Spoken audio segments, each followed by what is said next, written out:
ನೋಡಿ ಇದು ಗ್ಯಾಂಗ್ಟಾಕ್ ಅಲ್ಲಿ ಲಾಲ್ ಬಜಾರ್ ಅಂತ, ಇಂಗ್ಲಿಷ್ ಅಲ್ಲಿ ಇದನ್ನ ರೆಡ್ ಬಜಾರ್ ಅನ್ಬಹುದು, ರೆಡ್ ಮಾರ್ಕೆಟ್ ಅಂತ ಹೇಳ್ತಾರೆ. ಇದು ಆಬ್ವಿಯಸ್ಲಿ ಮಂಡಕ್ಕಿ. ಈ ಕ್ಯಾ ಹೈ? जीरो बोलता है, जीरो.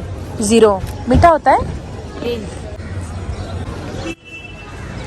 ನಾವ್ ಇವಾಗ ಮೇಲೆ ನಡ್ಕೊಂಡು ಹೋಗೋಣ. ಏನೋ ಕನ್ಸ್ಟ್ರಕ್ಷನ್ ಇನ್ನೂ ಆಗ್ತಾ ಇದೆ. This city is yours and main, together let's make it shine.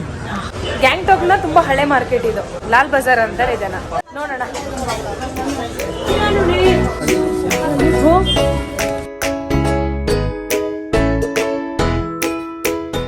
ಇಲ್ಲಿ ಬೆಟ್ಟ ಗುಡ್ಡಗಳು ಜಾಸ್ತಿ, ಮೌಂಟೇನ್ ಜಾಸ್ತಿ. ಇವ್ರ ಅಂಗಡಿಗಳು ಮೌಂಟೇನ್ ತರಾನೇ ಇದೆ. ಈ ರೀತಿಯಲ್ಲಿ ನೋಡಿ, ಇವ್ರ ಶಾಪ್ ಎಲ್ಲ ಹೀಗಿದೆ.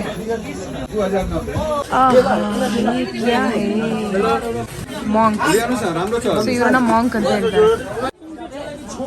ಅಜ್ಜಿ ಎಷ್ಟು ಕ್ಯೂಟ್ ಆಗಿದೆ ನೋಡಿ.